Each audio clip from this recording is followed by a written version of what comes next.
네, 지금 이제 오늘 크루드 오일은 이따 밤에 11시 반에 원유 재고 발표가 있죠. 그래서 이게 시간이 지나면 지날수록 그런 재고 발표 전후로 해서 이게 잘 거래를 안 하게 되더라고요. 예전에는 막 처음에 이제 해외 선물 나 이게 FX 알게 됐을 때는 그 시간만 기다리는 거예요. 왜냐면은 대박이 나든 쪽박이 나든 그냥 그 지표발로 한번 쫙 뻗을 때 한번 쫙 먹고 나온다든지 막 이런 거 되게 기대하고 정말 좋은 자리 잘 잡았으면은 지표가 제 어떤 수익을 확실하게 늘려주는 그런 계기가 돼서 두근두근 하면서 기다렸는데 자꾸 시간이 지날수록 이제 큰 지표들은 좀 그냥 못 먹으면 말고 하는 생각으로 그냥 이렇게 좀 많이 피하게 되더라고요.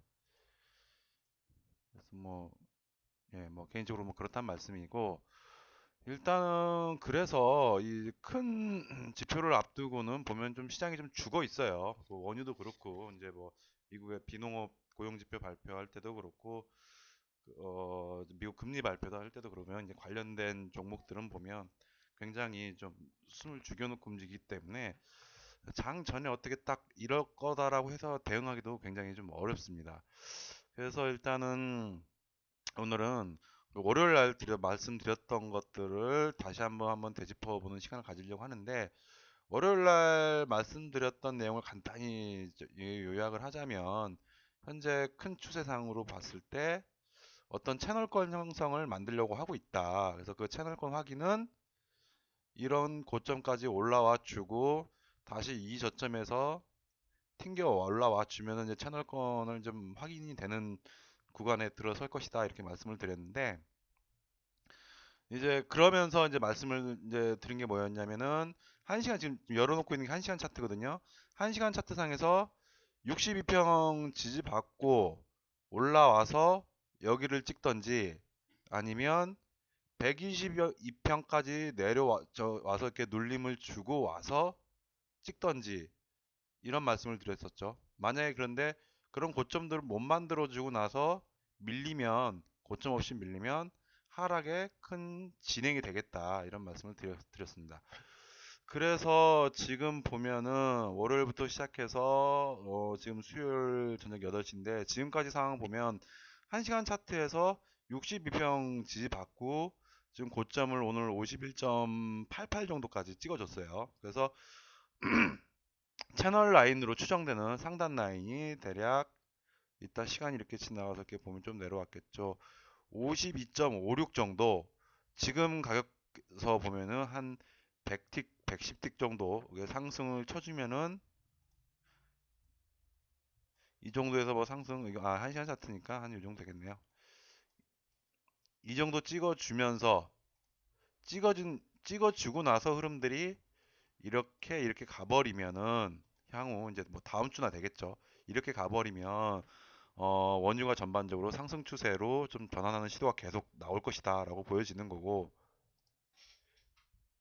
이 상단을 찍고서 이렇게 다시 내려와 주면은 찍고 내려온 거기 때문에 채널대라고 이 채널 라인으로 보이는 곳을 찍고 내려온 거기 때문에 이런 하단 자리들에선 다시 한번 이렇게 올라와 주는 이런 이제 지그재그 흐름을 기대를 한번 해보는 거예요. 이제 뭐 꼭 그렇다라는 건 아니고 그러한 이제 지점들을 염두해 놓고 시장을 좀 바라보자는 거죠. 자, 그래서 제 생각은 좀 이래요. 오늘 지금 오펙에서 계속 이번 주에 어떤 감산에 대한 논의들을 계속 하고 있잖아요. 그런데 지금 원유 재고를 오늘 예상치를 보게 된다면은 지난주보다 오히려 더 이제 재고 더 줄어 있어요. 줄어 있다라는 거는 원유 재고가 줄어들어야지 상승을 하겠죠. 그런데 오펙에서는 감산에 대한 논의를 하고 있고 그리고 미국에서는 아직까지는 작년까지 제가 말이 좀 엉키긴 할 텐데 작년까지 어떤 미국 경제 어떤 낮은 원유 가격들이 미국 경제 지표를 견고하게 해주는데 상당히 도움되는 부분이 많았어요. 그래서 이번에 트럼프 대통령 되고 나서 이제 뭐 어쨌든 기업들 이게 법인세 인하도 하면서 여러 가지 이제 왜냐면 그런 일들을 하는 게 그 뭐라 그러죠? 우리 그 경기 부양하려고 얘네들 돈 많이 풀었던 거, 그 영어로 뭐라는 건지 까먹었는데, 그거를 다시 이제 걷어들이면서 나올 충격들, 즉 금리 인상을 하면서 나올 충격들을 이제 뭐 법인세율 뭐 인하라든지 그다음에 금리 인상을 하더라도 미미한 수준으로 해서 이제 풀린 이제 유동성을 좀 흡수하려고 하는데, 작년까지 낮은 원유 가격이 미국 경제 지표를 어떤 견인하는 역할은 아니었지만 견인되고 있는 경제 지표에 어떤 두꺼운 지지층이 좀 돼줬단 말이에요. 그런데 이제 그런 유동성 흡수 정책이, 그러니까 금리, 쉽게 말해서 금리 인상이죠. 금리 인상이 일어나면서 일어나는 실물 경제 파급 효과에서 나올 것들을 생각을 하면, 만약에 그 낮은 원유 가격이 계속돼서 그런 파급 효과를 좀 줄여드는 효과가 있다고 하면은, 미국 쪽 입장에서는 감산을 통한 어떤, 감산이 되면 유가가 빵 뛰어버리기 때문에 그런 걸 원하지 않을 수가 있어요. 그래서 오늘부터 해서 계속 원유 재고가 계속 줄어드는 걸로 나오면은, 그러니까 얘네가 말하는 원유 재고라는 거는 미국 그 WTI 원유죠. 그 재고가 계속 줄어드는 걸로 나오면은 굳이 감산을 할 필요는 없을 것이다. 굳이 감산을 할 필요는 없기 때문에, 재고가 발표되면서 예상치처럼 감산이 됐으면 가격이 일시적으로 뛰긴 하겠지만, 그래서 일시적으로 뛴다는 게 한 요쪽까지, 이 상단까지 일시적으로 좀 뛰었다가 그러니까 재고가 줄었기 때문에 굳이 오펙 감산하는데 미국이 시큰둥한 반응이 나타난다. 그러면은 일단은 채굴량은 그냥 놔둘 수 있겠다. 조절하는데 별로 적극적으로 동참하지 않겠다. 라는 의견이 나올 수도 있어요. 그렇게 되면은 다시 가격은 슉 이렇게 꼬꾸라지지 않을까. 이런 좀 소설을 잠깐 이제 써본 겁니다. 그래서 이거는 그냥 듣고서 그럴 수도 있다. 저놈이 좀 그런 생각을 할 수도 있다라는 정도로만 생각을 해주시고요.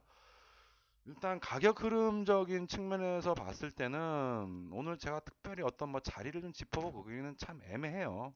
일단 뭐 잘 이미 거래하시는 분 잘 알겠지만, 원유 재고 발표하고 사람을 거의 막 환장하게 만들잖아요. 그렇기 때문에 오늘 어떤 자리들을 좀 짚어보는 건 그렇고, 내일 이제 오늘 원유 재고 발표 이후에 이제 흐름을 보고 나서 내일 목요일 금요일이죠. 이제 뭐 그래봐야 일주일 이틀 남았는데, 그 이후의 대응 방안을 내일 장 전에 한번 기술적인 위치들을 한번 살펴보도록 하겠습니다. 감사합니다.